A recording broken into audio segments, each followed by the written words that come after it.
အာဆီယံထိပ်သီးအစည်းအဝေးမှာရလဒ်များကိုမင်းအောင်လှိုင်အတွက်မကြေမနက်ဖြစ်ခဲ့ပြည်ထောင်ကြီးအားလုံးမင်္ဂလာပါရှင်ဒီကနေ့တင်ဆက်ပေးမယ့်သတင်းကတော့အာဆီယံအလှည့်ကျဥက္ကဋ္ဌဖိလစ်ပိုင်သမ္မတဦးဆောင်ပြီးဖိလစ်ပိုင်နိုင်ငံစီပူမြို့တွင်မေလ10ရက်နေ့ကကျင်းပခဲ့သော48ကြိမ်မြောက်အာဆီယံထိပ်သီးအစည်းအဝေးကမြန်မာအာဏာသိမ်းစစ်ကောင်ဆောင်မင်းအောင်လှိုင်ကိုအာဆီယံ၏နိုင်ငံရေးအရာအမြင့်ဆုံးထိပ်သီးအစည်းအဝေးမှာထုတ်ပြန်ထားသည့်2021ခုနှစ်ဆုံးဖြတ်ချက်ကိုပြင်ဆင်ခြင်းမရှိဘဲပြီးဆုံးသွားခဲ့ပါတယ်ထိပ်သီးအစည်းအဝေးအပြီးမှာအလှည့်ကျဥက္ကဋ္ဌ၏ကြေညာချက်တွင်မင်းအောင်လှိုင်စီစဉ်ကျင်းပခဲ့သောအတူအယောင်ရွေးကောက်ပွဲကိုအတိမတ်ပြုကြောင်းမဖော်ပြဘဲမှတ်သားထားသည့်ဟုသာမှတ်တမ်းပြုခဲ့ကြပါတယ်။မင်းအောင်လှိုင်အတွက်အလွန်ရေးပါသောစစ်ကောင်းဆောင်ရာထူးကိုဆွတ်လွတ်ခြင်းဘောင်းဘီချိုအယက်သားအတွင်ယူခဲ့ခြင်းကိုယ်တိုင်ဖန်တီးခန့်အပ်ခဲ့သောတမရရာထူးယူခဲ့ခြင်းနှင့်ရွေးကောက်ခံအယက်သားအစိုးရတစ်အယောင်ဆောင်ဖွဲ့စည်းမှုများကိုအာဆီယံအလှည့်ကျဥက္ကဋ္ဌ၏ကြေညာချက်တွင်စကလုံးအဖြစ်တောင်မှမှတ်တမ်းတင်ဖော်ပြထားခြင်းလုံးဝမရှိခဲ့ပါပူပူနွေ့နွေ့သမ္မတတုရာထူးရောက်ယူထားသောမြောင်လှိုင်အတွက်အမျက်ဒေါသအလွန်ထွက်ပေလိမ့်မည်မေလ10ရက်နေ့တွင်မြောင်လှိုင်စစ်အုပ်စု၏နိုင်ငံခြားရေးဝန်ကြီးဌာနကအာဆီယံထိပ်သီးအစည်းအဝေးရလဒ်ကိုမကျေနပ်ကြောင်းသတင်းထုတ်ပြန်ခဲ့ပါတယ်အဆိုပါထုတ်ပြန်ချက်တွင်အာဆီယံပြည်မြန်စာတမ်းအခန်းသစ်အပိုင်း2ပါအခြေခံမူများကိုဖောက်ဖျက်၍အာဆီယံအဖွဲ့ဝင်နိုင်ငံ၏ပြည်တွင်းရေးကိုဝင်ရောက်ဆွတ်ဖက်ခြင်းဝေဖန်ပြောဆိုခြင်းဖိအားပေးခြင်းများကိုဆောင်ရွက်လျက်ရှိသည့်ဟုအာဆီယံခေါင်းဆောင်များကိုဆွဆွဲပုတ်ခတ်တိုက်ခိုက်ထားပါတယ်အာဆီယံထိပ်သီးအစည်းအဝေးဆိုဒီမှာအဖွဲ့ဝင်နိုင်ငံတို့၏အစိုးရအဖွဲ့အကြီးအကဲများဖြစ်ကြသောသမ္မတများနှင့်ဝန်ကြီးချုပ်များသာတက်ရောက်ရပြီးအဖွဲ့ကြီး၏အမြင့်ဆုံးဆုံးဖြတ်ချက်များကိုချနိုင်သောအစည်းအဝေးဖြစ်ပါတယ်။ထို့ကဲ့သို့အာဆီယံခေါင်းဆောင်များ၏ထိပ်သီးအစည်းအဝေးကထွက်ပေါ်လာသောရလဒ်အပေါ်မှာဆန့်ကျင်၍ပြည်ညာစာတမ်းကိုချိုးဖောက်သူများအဖြစ်လူသိရှင်ကြားဆွဆွဲပုတ်ခတ်လိုက်ခြင်းကမင်းအောင်လှိုင်နှင့်အာဆီယံခေါင်းဆောင်များအကြားအိုးဝနှက်ဆိုင်လာသောပြဿနာတည်းဖြစ်လာပြီးဟုယူဆနိုင်ပါတယ်။တနည်းအားဖြင့်မဟာမိတ်ရုရှားနှင့်တရုတ်ကဲ့သို့သောနိုင်ငံကြီးများ၏ထောက်ခံမှုထိုင်းနိုင်ငံကဲ့သို့မြန်မာနိုင်ငံတွင်ကိုကျိုးစီးပွားကြီးမားစွာရှိနေသောအဖွဲ့ဝင်နိုင်ငံများ၏အားကိုးဖြင့်မြောက်လိုင်းသည်အာဆီယံခေါင်းဆောင်များကိုလူသိရှင်ကြားဝေဖန်အဆက်ခွဲလိုက်ခြင်းဖြစ်ပါတယ်။အာဆီယံအဖွဲ့ဝင်နိုင်ငံအများစုက၎င်းတို့ကိုထောက်ခံနေတဲ့အသတင်းထုတ်ပြန်ချက်တွင်ဖော်ပြခြင်းဖြင့်မြောက်လိုင်းသည်အာဆီယံ၏စီးလုံးညီညွတ်မှုကိုလူသိရှင်ကြားသွေးခွဲလိုက်ခြင်းဖြစ်ပါတယ်။အာဆီယံပြည်ညာစာတမ်းချိုးဖောက်သူကမင်းအောင်လှိုင်လားအာဆီယံခေါင်းဆောင်များလားအာဆီယံခေါင်းဆောင်များသည်စစ်အာဏာသိမ်းမှုကြောင့်ဖြစ်ပေါ်လာတော့မြန်မာအရေးအချက်အသေးကိုပြည်ညာစာတမ်း၏အခန်းကိုအပိုင်း20အရအစင်းစင်ကိုင်းတွယ်ဆောင်ရွက်ခဲ့ကြောင်းကိုလေ့လာတွေ့ရှိရပါတယ်။အပိုင်း20ညှိနှိုင်းဆွေးနွေးခြင်းနှင့်ဘုံတူညီခြင်းတွေအပိုက်ခွဲ၄ခုပါဝင်ပြီးအဖွဲ့ဝင်နိုင်ငံများကြားဖြစ်ပေါ်လာသောပြဿနာများကိုဖြေရှင်းသောနည်းလမ်းများဖြစ်ပါတယ်။၎င်းတို့မှာအောက်ပါအတိုင်းဖြစ်ပါတယ်။နံပါတ်1အာဆီယံ၏ဆုံးဖြတ်ချက်ချမှတ်ခြင်းဆိုင်ရာအခြေခံစည်းမျဉ်းတစ်ခုအဖြစ်ညှိနှိုင်းဆွေးနွေးခြင်းနှင့်ဘုံသဘောတူညီခြင်းအပေါ်မှာအခြေခံရမည်။နံပါတ်2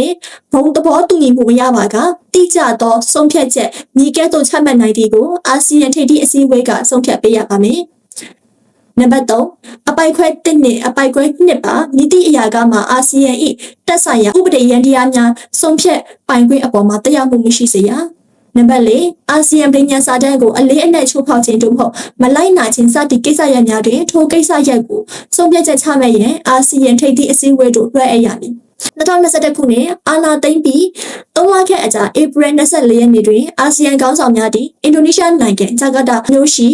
အာဆီယံအထွေထွေအသင်းမှုရုံးတွင်အစည်းအဝေးတစ်ရက်ကိုကျင်းပခဲ့ပြီးအာဏာသိမ်းစစ်ကောင်ဆောင်မင်းအောင်လှိုင်ကိုတက်ရောက်ရန်ဖိတ်ကြားခဲ့ပါတယ်။အဖွဲ့ဝင်မြန်မာနိုင်ငံ၏ပြဿနာကိုအာဆီယံခေါင်းဆောင်များကဥဆောင်ဖြေရှင်းသည့်ထိုအစည်းအဝေးသည်အာဆီယံပြည်ညာစာတမ်းအပိုင်း20ကိုကျင့်သုံးခြင်းဖြစ်ကြောင်းလေ့လာတွေ့ရှိရပါတယ်။အာဆီယံခေါင်းဆောင်များသည်ပထမပိုင်းတွင်အာဆီယံပြည်ညာစာတမ်းအပိုင်း20အပိုက်ခွဲ1အရာမြန်မာပြဿနာကိုအာဆီယံကအထူးကိုယ်စားလှယ်ခန့်အပ်ပြီးဂျားဝင်ဖြေရှင်းပေးမိတူညီချက်စံတာ9ရပ်ကိုထိုအစည်းအဝေးတွင်မရောက်နိုင်နှင့်ဆွေးနွေးညှိနှိုင်းခဲ့ပြီး၎င်းတို့ကိုယ်တိုင်သဘောတူညီမှုဖြင့်ထုတ်ပြန်ကြေညာခဲ့ပါတယ်။ထိုအစည်းအဝေးမှပြန်လာပြီးနောက်တွင်မရောက်နိုင်သည့်တူညီစံတာ9ရပ်ကိုအကောင့်ထဲဖော်ရငင်းဆန်ခဲ့ပြီးထိုကဲ့သို့ငင်းဆန်ခြင်းသည်ပြည်ညာစာတမ်းနှင့်အညီအာဆီယံခေါင်းဆောင်များချမှတ်ခဲ့သောဆုံးဖြတ်ချက်ကိုဆန့်ကျင်ရန်ရောက်ပါလိမ့်မည်အကယ်၍အာဆီယံခေါင်းဆောင်များကမရောက်လာ၏ငင်းဆန်မှုကိုလိုက်လျောခွင့်ပြုခဲ့လျင်အာဆီယံပြည်ညာစာတမ်းသည်အသက်ဝိညာဉ်ကင်းမဲ့သောစစ်ကူစုပ်တတဖြစ်သွားပေလိမ့်မည် ထိုအချက်ကိုအာဆီယံခေါင်းဆောင်များကကောင်းစွာသဘောပေါက်ပုံရပါတယ်။ထို့ကြောင့်အကျိုးဆက်အနေနဲ့2021ခုနှစ်အောက်တိုဘာလ15ရက်နေ့တွင်ထိုစဉ်ကအာဆီယံအလှည့်ကျဥက္ကဋ္ဌဖြစ်သူဘရူနိုင်းနိုင်ငံတွင်ကျင်းပခဲ့သောအာဆီယံနိုင်ငံခြားရေးဝန်ကြီးများအရေးပေါ်အစည်းအဝေးကမင်းအောင်လှိုင်ကိုအောက်တိုဘာ26ရက်နေ့ကနေ28ရက်နေ့အထိကျင်းပရရှိသော38နှစ်39ကြိမ်မြောက်အာဆီယံထိပ်သီးအစည်းအဝေးများကိုတက်ရောက်ခွင့်ပေးမပေးအရေးပေါ်ဆုံးဖြတ်ခဲ့ရပါတယ်။ထိုဆုံးဖြတ်ချက်ကိုနိုင်ငံခြားရေးဝန်ကြီးများကအာဆီယံထိပ်သီးအစည်းအဝေးအတွင်းခေါင်းဆောင်များထံလွှဲပြောင်းပေးပြီးအာဆီယံပြည်ညာစာတဲ့အပိုင်း20အပိုက်ခွဲ1အရာညှိနှိုင်းသဘောတူညီထားသောတူညီစံတာ9ရက်ကိုမင်းအောင်လှိုင်မလိုက်နာညှိဆိုင်ခဲ့သည့်အတွက်ကြောင့်အပိုက်ခွဲ4ကိုကျင့်သုံးပြီးအာဆီယံခေါင်းဆောင်များကဆုံးဖြတ်အရေးယူခဲ့ခြင်းဖြစ်ကြောင်းသိလာတွေ့ရှိရပါတယ်။တို့ရာတွင်အဖွဲ့ဝင်နိုင်ငံတစ်ခုအပေါ်ဒီခုကဲ့သို့အရေးယူမှုမျာ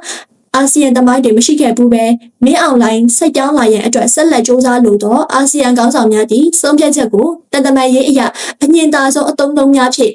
ဆက်လက်စ조사ခဲ့ပါတယ်မြန်မာနိုင်ငံမှာနိုင်ငံရေးအရာကိုယ်စားလှယ်ကိုဖိတ်ကြားရန်ဟုဆုံးဖြတ်ခဲ့ကြပါတယ်။ထိုအချိန်မှစ၍အာဆီယံထိပ်သီးအစည်းအဝေးများသို့မင်းအောင်လှိုင်တက်ရောက်ခွင့်ကိုပိတ်ပင်ခံရသည်မှာစီပူးမြို့တွင်ကျင်းပသော48ကြိမ်မြောက်အာဆီယံထိပ်သီးအစည်းအဝေးထိ10ကြိမ်ဆက်တိုက်ဖြစ်ခဲ့ပြီးအာဆီယံခေါင်းဆောင်များကထိုဆုံးဖြတ်ချက်ကိုပြောင်းလဲခြင်းမရှိဆက်လက်ကိုင်စွဲထားကြပါတယ်။ထို့ကြောင့်မင်းအောင်လှိုင်သည်စစ်အုပ်စုဆွဆွဲတဲ့ကဲ့သို့အာဆီယံခေါင်းဆောင်များကပြည်ညာစာတမ်းကိုချိုးဖောက်ခြင်းမဟုတ်ဘဲမင်းအောင်လှိုင်ကိုယ်တိုင်ကအာဏာသိမ်းခြင်းဖြင့်ချိုးဖောက်ခဲ့ခြင်းဖြစ်ပါတယ်။အာဆီယံပြည်ညာစာတမ်း၏အစွမ်းသက်တည်ကိုရှော့တော့ခဲ့တော်မင်းအောင်လှိုင်2021ခုနှစ်ဖေဖော်ဝါရီလ1ရက်နေ့တွင်ဆီအာနာသိမ်းမှုသည်ကုလသမဂ္ဂနှင့်အာဆီယံကတရားဝင်အသိအမှတ်ပြုထားသောယနေ့အထိအသိအမှတ်ပြုထားဆဲဖြစ်သောတမ္ပတဦးဝင်းမြင့်နိုင်ငံတော်အတိုင်ပင်ခံပုဂ္ဂိုလ်နှင့်နိုင်ငံခြားရေးဝန်ကြီးဒေါ်အောင်ဆန်းစုကြည်ဦးဆောင်သောရွေးကောက်ခံအရသာအစိုးရထံမှအာဏာသိမ်းခဲ့ခြင်းဖြစ်ပြီးဆီအာနာသိမ်းမှုနှင့်နောက်ဆက်တွဲလူထုအုံကြွတော်လှန်မှုများသည့်အာဆီယံဒေသတွင်တည်ငြိမ်မှုကိုတိုက်ရိုက်ချင်းချောက်သောနိုင်ငံရေးပြဿနာဖြစ်အောင်မှမကအာဆီယံပြည်ညာစာတမ်းကိုထိုးဖောက်သောဥပဒေစိုးမိုးမှုဆိုင်ရာပြဿနာလည်းဖြစ်ခဲ့ပါတယ်။ထိုပြဿနာနှစ်ခုစလုံးကိုအာဆီယံခေါင်းဆောင်များကတပြိုင်နက်တည်းရင်ဆိုင်ခဲ့ရသည်ဟုသုံးသပ်တွေ့ရှိရပါတယ်။2026ခုနှစ်မေလ10ရက်နေ့အာဆီယံထိပ်သီးအစည်းအဝေးပြီးမှဒဇင်းစာရှင်းလင်းပွဲတွင်ဖိလစ်ပိုင်သမ္မတမာကိုစ်၏ဖြေကြားမှုထဲတွင်အာဆီယံပြည်ညာစာတမ်းကိုကိုးကားသွားသည့်အချက်မှာသတိထားစရာဖြစ်ပါတယ်။ထို့ကြောင့်အာဆီယံခေါင်းဆောင်များသည်လူသိရှင်ကြားထုတ်ဖော်ပြောဆိုခြင်းမရှိတော့လည်းပဲမင်းအောင်လှိုင်၏စစ်အာဏာသိမ်းမှုသည်2008ခုနှစ်ဖွဲ့စည်းပုံအခြေခံဥပဒေကိုချိုးဖောက်ရုံမျှမကအာဆီယံပြည်ညာစာတမ်းကိုချိုးဖောက်ခဲ့သောလုပ်ရအဖြစ်သတ်မှတ်ထားကြပုံကြပါတယ်။ရခိုင်စင်ကာပူဝန်ကြီးချုပ်နှင့်စင်ကာပူဆိုရ၏လက်ရှိဝါရေးဝန်ကြီးလီရှီရိုနီဝန်ကြီးချုပ်တာဝန်မှအနားမယူမီမှာသတင်းစာရှင်းလင်းပွဲတစ်ခုတွင်မင်းအောင်လှိုင်၏လုပ်ရက်ကိုဆီအာနာသိမ်းမှုဟုအာဆီယံခေါင်းဆောင်များတွင်ရှာရှာပပထုတ်ဖော်ပြောဆိုခဲ့သူဖြစ်ပါတယ်။မင်းအောင်လှိုင်ကအာဏာထိန်းခြင်းဟုကမ္ဘာပတ်လိမ်ညာနေချိန်မှာအာဆီယံခေါင်းဆောင်များကအာဏာသိမ်းခြင်းဟုပြောဆိုပါကပြည်တွင်းရေးကိုဝင်ရောက်ဆွတ်ဖက်တည်ဟုဆွဆွဲခံရနိုင်ခြင်းရှိသဖြင့်ယခုအချိန်ထိရေငုံနှုတ်ပိတ်နေကြတာများပါတယ်။အာဆီယံခေါင်းဆောင်များကအဖြစ်မှန်ကိုရေငုံနှုတ်ပိတ်ထားကြပြီးလွန်ခဲ့သော9နှစ်လုံးလုံးအာဆီယံ၏မြန်မာပြည်ထနာဖြည့်ရှင်ရေးတူညီချက်9ရက်ကိုမင်းအောင်လှိုင်အကောင့်ထဲပေါ်ရေးဖြောင်းချခဲ့ကြတော့လေမြန်မာပြည်သူများတေးကြေပြည့်စည်မှုများသာတိုးပွားလာပြီးအချိန်ကုန်အချီးနှီးဖြစ်ခဲ့ပါတယ်။ယခုအခါအာဆီယံထိပ်သီးအစည်းအဝေးက၎င်းအားအတိအမှတ်မပြုကြောင်းတေချာသောတစ်ဖြစ်မင်းအောင်လှိုင်သည်အာဆီယံခေါင်းဆောင်များကိုလူသိရှင်ကြားဆွဆွဲပုတ်ခတ်လာသည့်အထိတည်ရဲလာခဲ့ပြီဖြစ်ပါတယ်။အာဆီယံပြည်ညာစာတမ်း၏အစွမ်းသက်တည်ကိုမင်းအောင်လှိုင်ချော့တိုက်ခဲ့ပါတယ်။အာဆီယံဒီမင်းအောင်လှိုင်အသုံးချခဲ့ရင်တရားမဟုတ်ခဲ့ပါ1969ခုနှစ်အရှိတောင်အာရှနိုင်ငံများအတင်းအာဆီယံကိုစတင်တည်ထောင်ချိန်မှစ၍အာဆီယံအဖွဲ့၏အခြေခံမူဝါဒအုတ်မြစ်များထဲမှတစ်ခုဖြစ်သောပြည်တွင်းရေးကိုဝင်ရောက်မစွတ်ဖက်ရဆိုသည့်စီမင်းဒီအဖွဲ့ကြီး၏ရွှေရောင်စီမင်းများ Golden Rule ကတစ်ခုဖြစ်ပြီးထိုစီမင်းကိုတင်းကျပ်စွာလိုက်နာကျင့်သုံးခဲ့တဲ့ဖြင့်အာဆီယံ၏ထိရောက်မှုမရှိပုံကိုစက်ကူကြားအဖြစ်ဝေဖန်မှုများသည့်နိုင်ငံတကာအတိုင်းအဝိုင်းများကြားတွင်ကာလကြာရှည်စွာရှိနေခဲ့ပါတယ်။ဤဒီချိန်ထူးခြားသည့်အချက်မှာတော့အာဆီယံ၏ပြည်တွင်းရေးကိုဝင်ရောက်မစွတ်ဖက်ရစီမင်းကိုလူသိရှင်ကြားဝေဖန်ထိုးနှက်တိုက်ခိုက်လာသည်မှာအာဆီယံပြင်ပကမဟုတ်ပဲ1998ခုနှစ်အာဆီယံအဖွဲ့ဝင်ဖြစ်လာချိန်မှစ၍ကောင်းချင်းမင်္ဂလာများထက်ပြဿနာများကိုတည်ဆောင်လာခဲ့သောအဖွဲ့ဝင်မြန်မာနိုင်ငံမှအာဏာရှင်အုပ်စုဖြစ်နေပါတယ်။အာဆီယံအသင်းဒီနှစ်60တက်တန်းပြည့်မြောက်ပြီဖြစ်ပြီးတော့မြန်မာနိုင်ငံ၏အဖွဲ့ဝင်တက်တန်းဒီလည်းပဲနှစ်30ပြည့်ပြီဖြစ်ပါတယ်။အချိန်ဒီအာဆီယံဒီအနောက်အုပ်စုတို့စန့်ကျင်ဒီစင်ကာပူဝန်ကြီးလီကွမ်ပြုနဲ့မလေးရှားဝန်ကြီးမဟာတီယာတို့၏ဩဇာလွှမ်းမိုးမှုအောက်တွင်ရှိခဲ့ပါတယ်။ထို့ကြောင့်အာဆီယံဒီအနောက်အုပ်စုကစီးပွားရေးတန်ခတ်ပိတ်ဆို့မှုများပြုလုပ်ထားသောမြန်မာစစ်အာဏာရှင်ဟောင်းတန်းရွှေဤစစ်အစိုးရကို အဖွဲ့ဝင်အဖြစ်လက်ခံခဲ့ပါတယ်။ထိုအချိန်ကအာဆီယံဗြိညာစာတမ်းပေါ်ပေါက်တဲ့ဖြစ်တိုင်းပြည်ကိုဖွဲ့စည်းပုံအခြေခံဥပဒေမရှိဘဲအုပ်ချုပ်နေသောတန်းရွှေစစ်အစိုးရကိုအာဆီယံကမျက်နှာပြောင်တိုက်လက်ခံခဲ့ပါတယ်။သို့တော့လွန်ခဲ့သောနှစ်20အတွင်းမှာလီဂန်ယူနစ်မဟာတီယာအလွန်အာဆီယံတီများစွာပြောင်းလဲသွားခဲ့ပြီဖြစ်ပါတယ်။2009ခုနှစ်တွင်အာဆီယံဗြိညာစာတမ်းကိုပြဋ္ဌာန်းခဲ့ပါတယ်။အာဆီယံဗြိညာစာတမ်းအရာအဖွဲ့ဝင်နိုင်ငံများသည်ဖွဲ့စည်းပုံအခြေခံဥပဒေကိုအခြေခံသောအစိုးရဖြစ်ရမည်ဆိုတဲ့အတွက်ကြောင့်တန်းရွှေသည်2008ခုနှစ်တွင်နာဂိတ်မုန်တိုင်းများကြားမှဖွဲ့စည်းပုံအခြေခံဥပဒေကိုတတုံးရိုက်လူထုစန္ဒခံယူပွဲအထူးဖြင့်အတည်ပြုခဲ့ပြီး2010ခုနှစ်တွင်ရွေးကောက်ပွဲပြုလုပ်ခဲ့ပါတယ်။သို့သောယခုအခါတွင်အာဆီယံဒီလီဂွမ်ယူနစ်မဟာတီယာကမဟုတ်တော့တလို့မြောက်လိုင်းဒီလည်းပဲအာနာရှိဟောင်းတန်းရွှေမဟုတ်တော့ပါအာဆီယံဒီမြန်မာစစ်အုပ်စုအတုံးချခံရင်ဒီယာမဟုတ်တော့ပါနိုင်ငံရမြင့်ဖွဲ့စည်းထားသောအာဆီယံကဲ့သို့ဒေသဆိုင်ရာအဖွဲ့အစည်းရည်တည်ချက်ဒီဒီနေ့ခေတ်ကမ္ဘာနိုင်ငံရေးအခင်းအကျင်းတွေအကြီးအကျယ်စိန်ခေါ်ခံနေရပြီဖြစ်ပါတယ်နိုင်ငံကြီးများဖြစ်ကြသောရုရှားနဲ့အမေရိကန်တို့ကစီးမြင့်အခြေပြုကမ္ဘာစနစ်ကိုဆွတ်လွတ်ပြီးအင်အားအခြေပြုအာဏာပြန်တည်ဆောက်လာချိန်မှာတော့လက်ရှိအာဆီယံခေါင်းဆောင်များကြားစီးမြင့်အခြေပြုစနစ်ကိုခိုင်ခိုင်မာမာဆွဲကင်ကျင့်သုံးရန်ပုံမလိုအပ်လာသောရေးပေါ်ကာလဖြစ်ပါတယ်။ထို့ကြောင့်အာဆီယံဗြိညာစာတမ်း၏အနှစ်သာရနှင့်အသက်ဝိညာဉ်ကိုအဖွဲ့ဝင်နိုင်ငံတိုင်းကလေးစားလိုက်နိုင်ရန်အရေးကြီးဆုံးအချိန်ဖြစ်ပါတယ်။ထိုအချိန်တွင်အဖွဲ့ဝင်မြန်မာနိုင်ငံ၏တကြော့ပြန်အာဏာသိမ်းမှုကိုကြုံတွေ့ရတဲ့အခါမှာအာဆီယံခေါင်းဆောင်များသည်အဖွဲ့အစည်း၏ဂုဏ်သိက္ခာနှင့်အာဆီယံဗြိညာစာတမ်းတွင်ပြဋ္ဌာန်းထားသောမူရင်းအနှစ်သာရကိုထိခိုက်ပျက်စီးခြင်းမှကာကွယ်ရန်အတွက်ပုံမရေးကြီးသောအရာမရှိတော့ပါစစ်မြောက်လိုင်းစစ်အုပ်စုကြီးညွှန်းသော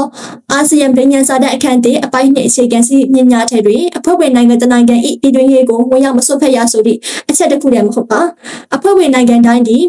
ဖွဲ့စည်းပုံအခြေခံဥပဒေကိုအခြေခံသောအစိုးရဖြစ်ရမည်ဖြစ်ပြီးမြောက်လိုင်း၏စစ်အာဏာသိမ်းမှုက၎င်းတို့ကိုယ်တိုင်လိုက်နိုင်ရန်တာဝန်ရှိသော2008ခုနှစ်ဖွဲ့စည်းပုံအခြေခံဥပဒေကိုအတိအလင်းချိုးဖောက်ထားတာဖြစ်ပါတယ်။သို့သောမြောက်လိုင်းသည်ဒီကောက်ခံအရသားအစိုးရကိုစစ်အင်အားသုံးဖယ်ရှားခဲ့ခြင်းဖြင့်စီကံဥပဒေနှင့်အညီအာဏာထိန်းပါတီဟုအာဆီယံခေါင်းဆောင်များကိုအရှက်သိက္ခာမဲ့လင်ညာခဲ့သည့်အချက်မှာအဆိုးအဆုံးဖြစ်ပါတယ်။မိမိနိုင်ငံ၏